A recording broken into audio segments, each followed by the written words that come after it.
Amazing decks and gazebos are a great way to really make your yard look cool. So who's got the skills to create the best? If I wasn't good, I wouldn't be here.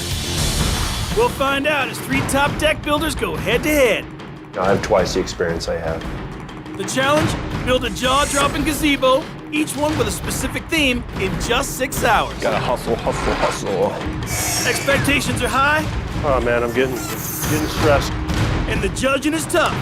Hey, look at what I'm looking at. Because only the best can take home $10,000 and the title DIY Dominator. Let's do this. Second place isn't an option. I got this in the bag.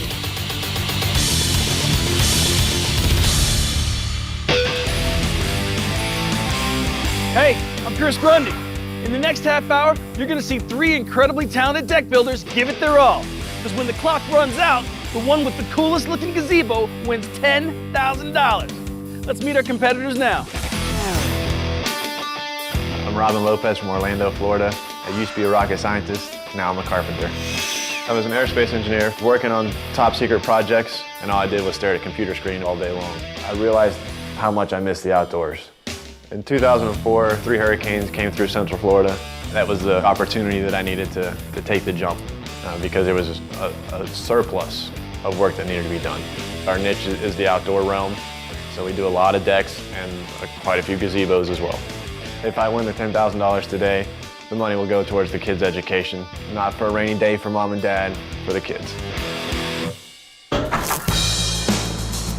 My name is Mike Howell. I'm from Elgin, Illinois, and I have 20 years experience as a carpenter. I think I have a real good eye for detail. I can see proportion and aesthetics really well. I have a good understanding of the way things should look. We do a lot of historic renovation, and I love that type of work. It's very detail-oriented, and it just takes a lot of patience and time to do it right. As a carpenter, I know what it takes to get stuff done on time, but today's challenge, building this gazebo in 6 hours, that's a real challenge. I'm Andrew York. I'm from San Diego, California. I'm 27 years old, and I've been building things my whole life. I can't imagine there's anyone that would love to build stuff more than I do. I do it all the time. I think about it all the time. I dream about it at night. It's what I do. If I win that $10,000, that would be wonderful. My wife is 4 months pregnant, and we would love to put that towards a down payment on a house. These guys face a tough challenge today. We asked them to design and build a gazebo. That's kind of like an open-air summer house or pavilion. It has to include seating for 4, a roof, and railings on 2 sides. We gave them a full day for pre-cuts and other prep work. And today, they've got just 6 hours with an assistant to get the entire job done. So competitors, I hope you're ready, because the clock starts now. Let's go. Let's do this. We're gonna be winners today. And then we're gonna set the other one on far outside over there. The gazebo I'm building today is a Japanese sort of style gazebo with some arts and crafts influence. The roof is a timber framed roof, and it has sort of an open slat roofing style, so it's open and airy, yet it's covered from the weather as well. I've chosen some really nice material today. I've got some #1 grade Doug fir for my beams, my posts, and my roof structure. Check our depth here. And we've added some redwood elements with the bench and a very sort of arts and crafts redwood railing style that I think is going to be really sharp. Do you want to mark these two? I'm building a tropical gazebo. It's square, but it has a solid roof. It's going to be a white structure. A main point of my gazebo is going to be the decking and the bench, which I'm going to use Brazilian redwood. And at the end, I'm going to oil it, and it's really going to make that wood stand out. The railing on my gazebo is going to be a diamond pattern, which I see in a lot of tropical gazebos. I wanted to create something that's kind of more open so that people can actually get in and use it. So it's going to be an octagon? The project I'm building might be so far outside the box that you can't even see the box anymore. We'll start out with 6x6 posts that are ripped on a diagonal down the middle. All 3 posts are set at a 22.5-degree angle outwards. So they're suspended cables that are going to actually suspend the roof, which is a wood frame, and it has a metal basket weave over the top of that. My design is probably going to be the most outlandish, and the judges are either going to love me or they're going to hate me. But here's how it works. Points are awarded for creative design, technical difficulty, quality workmanship, and of course, safe work habits. Here are the judges making those calls. Landscape architect Courtney McRecord, custom home builder Ari LaRaz, and Sean Miller, president of the North American Deck and Railing Association. First up, each competitor has to frame his gazebo and lay down the decking. Let's get a mark on each one of those guys. Mike starts by fitting lap joints for his walls. Mike's working on a timber frame design, everything cut together and joined in. Kind of tight. It takes a little more precision to do that type of work. We're gonna push it up and walk it back, right? In just 20 minutes, he's got a wall up, but no floor yet. Robin's automatic feed screw gun helps his decking go down fast. You just set it and go. It's an incredible time saver. But his assistant is left struggling with the metal basket weave roof. I don't know if he's gonna have to go back and do something different because it's really not looking as taut and finished as it should be. So I got a question for you. How come the assistant's doing all the hard work? He hasn't ever used a screw gun? Oh, it's a great drill, but anybody can use it. Andrew is making good progress on his frame and flooring, but the judges have noticed a problem. Look at his ends. I don't like that. They're not talking to me, but I can hear them saying that they don't like it. Turns out, one edge is uneven. Hey, Andrew, did your material come in wrong? Some of it was short. A little bit too short? Bummer. He can trim them back, but the frame will show. We got any ideas? Do a border. We'll see if there's time and material. I'm thinking, come on, guys, I've got 6 hours to finish this, and you're gonna complain about that in the first 30 minutes. Coming up, speed challenge. Go! A win here gives one competitor a huge advantage. I didn't come out here to take second place. Okay.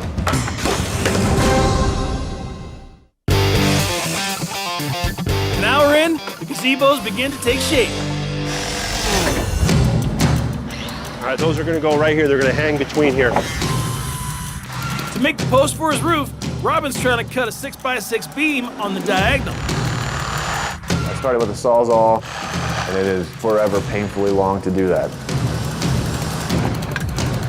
What's going on with this? I can't get, the Sawzall is not being cooperative this morning. So, What's plan B? plan B is a chainsaw. Chainsaw was just chewing up the wood, something fierce. So it's back to the Sawzall for about an hour. I mean, it's taking a long time. I agree with you. Does it look like they know what they're doing? Mike's routing matching rafter tails for his floor and roof joists. This is called easing the edge here. Just kind of clean it up a little bit. He's got some really nice detailing, very precise and linear. Great craftsmanship, but is it on the level? So Ari comes by and he's challenging me on getting it leveled up. Hey, look at what I'm looking at. Yeah, I can see it's got to go that way a little bit. Floor was out of level. Right. So when I lifted this up, it pushed this way. See. So now I got to make a minor correction here before I get started on the roof. Meanwhile, Andrew is starting to frame the roof on his tropical gazebo. He's using notched cuts called bird's mouths to connect the rafters and joists. I just think it's so simple. He's got 10 corbel cuts. Other than that, everything is square cut, easy. It's a very simple design, but there's actually complex cuts. His double bird's mouths, they're all pretty tight. Using a template, Mike marks a series of notches on his rafters. He makes one set of cuts with a circular saw set on an angle, and later comes back with a jigsaw. That's a pretty long jigsaw blade. Jigsaw blade. Got to get through 3.5 inches. Pretty good, I like that. After cleaning the cuts with a chisel, Whoa! he connects the scissor rafters like pieces of a puzzle. I love the timber framing that we're seeing. This style of construction, you don't see much anymore. No. This is a little bit of a lost art. It's a true craftsman. Robin finally gets his helper to finish the problem beam cut. Joyous moment. It's done, but it's not smooth. We're going for the rough cut look all of a sudden. So we'll clean it up a little bit, but hey, at least we got something to hang from now. Meanwhile, Andrew finds the time to fix a problem the judges had with his uneven deck edges. To fix the problem, we ended up cutting both sides a 1/4 inch down. The judges were complaining, so I figured I had to shut them up somehow. Is that better? Yes, that is a good move. Thank you. Now he can quickly lay out his patterned railing before I call a timeout. All right, everybody. We're 3 hours in, that's halfway through the build. That means it's time for the Cobalt Tools Speed Challenge. For this challenge, you'll be using a Cobalt hammer and saw to create a gazebo or deck railing. You've got to measure and cut balusters, nail them into the base, and finish by nailing on the top plate and adding caps to the side posts. The winner of this round gets to take all 3 assistants for 15 minutes. Everybody understand? Cool. Ready? Go! First thing is to measure those 2x2s. These guys are not used to using hand saws anymore. They haven't used a handsaw since grade school. Right? Look at this. Mike and Andrew are onto their second and final cut at nearly the same time. Robin's trying to cut on the ground. He can't get any leverage. Mike is pulling ahead, already nailing the pickets to his top plate, while Andrew is still up on the sawhorse setting his nails. And Robin, still struggling. We got nailing going on, and he's still cutting. Mike's going back to pull a nail. Oh, he just broke one. I'm done, man. Done. Mike's gonna go ahead and finish with 3 pickets. Look at Andrew. He's ahead, he's got 4 rails. Mike's only got 3. These guys are almost done while Robin's just started his layout. Oh my Lord. Even with the break, Mike is pushing on. Is he done? He knows it's not right. He's coming back. He's gonna see if he can salvage his rail.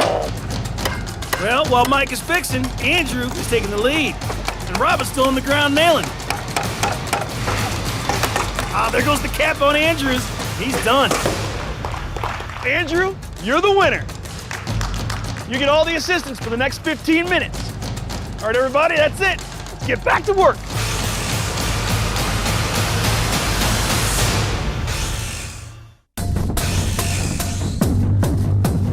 Dennis, right? Yeah. Drew.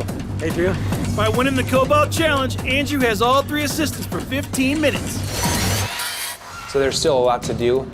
The extra help allows him to finish the railing, roof sheeting, and the diagonal braces, while Robin and Mike gut it out alone. All right, Andrew, your 15 minutes of help is up. Assistants, go back to your original competitors. Back to a level playing field, Robin starts to put up his roof supports. So Robin, I did have one question for you. We've got a lot of outward force. Correct. And we're working on a miter joint here with just some toenails. Are you worried about that coming apart at all? The end result is actually going to be an inward force. The top's going to pull in, but it's going to force your bottom out. Did the stress analysis, said it would work, but there's real life and there's computer. I hope he is a NASA engineer because I think his thing is not gonna work at all. 3 legs, some cable, and some tin, no way. Okay, we're ready to do these roof slats, okay? With 2 hours left, Mike starts to place the 1x6 slats on his rafters to create a louvered roof. Yeah, the roof slats are going together nicely. His is the only one that is open. The rest of them have completely closed off roofs. Cool look, but is it functional? I have a few problems with his. The roof is a little bit too high. The scale is not quite right. What do you do when it rains? Andrew has now moved on to his benches, screwing in the boards, while his assistant lays shingles on the roof. But they have to improvise when supplies run short. We'll have enough? Yeah, hope so. You see that? Because we were short, we couldn't keep the pattern consistent. So he was staggered at first and then he ran his seam straight. So Ari pointed it out to me like it was the end of the world. Andrew just ran out of shingles. That's a big deal. What does he want me to do? I mean, I can't go pick up more, so just using what we had. Prior planning prevents piss poor performance.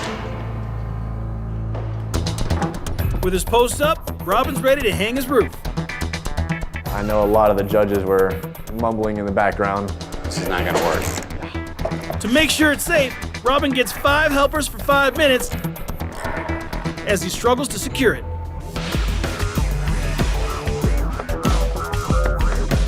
No one breathe for the next 1 hour, 17 minutes. And now he's got to slowly crank it up. Happy that the roof is up.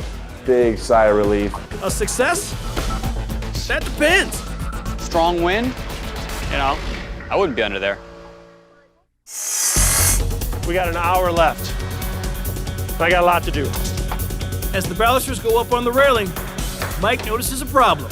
This one's wrong. The spacing on the rails wasn't correct. 13.5. So we had to recheck our math and tighten it up a little bit. Then, as he preps the last balusters, I'm cleaning it up with the router, and I catch some grain and just snap my piece totally in half. We had a little accident there with the router. It's called tear out. Thankfully, I have another piece. What do you think, Mike? Oh man, I'm getting stressed. in the last half hour, Andrew stains his Brazilian redwood. 25 minutes left, I think I'll finish. Mike is rushing to finish his bench. And Robin is just hoping to stay in the running. You gonna make it on your benches? Oh, I'll have benches. I won't have backs on them, I don't think. But we're trying. As the clock ticks down, 1 minute left! 1 minute! It's a mad scramble. Mike has no time to stain, and Robin has just moved to damage control. 3, 2, 1! Time is up! Put your tools down!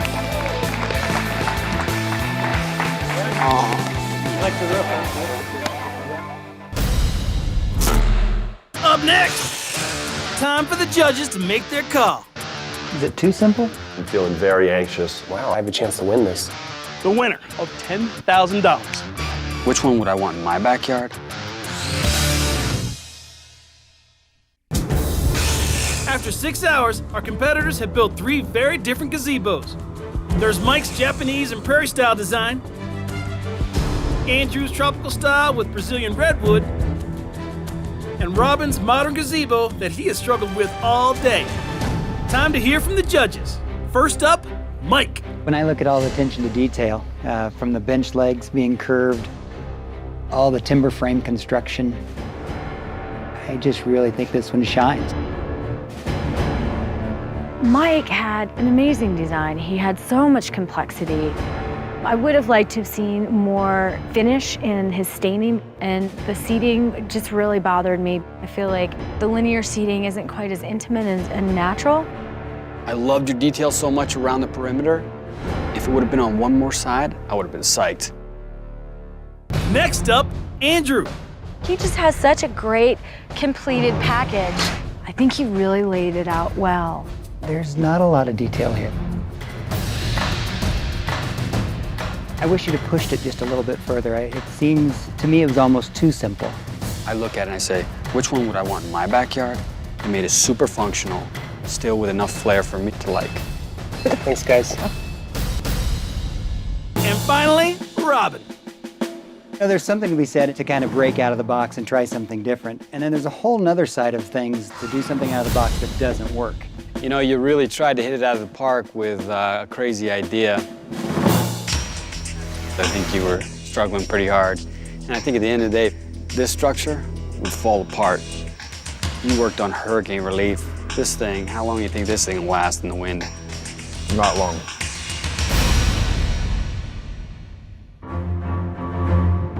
What a day. The judges really struggled over this one, but made their decision.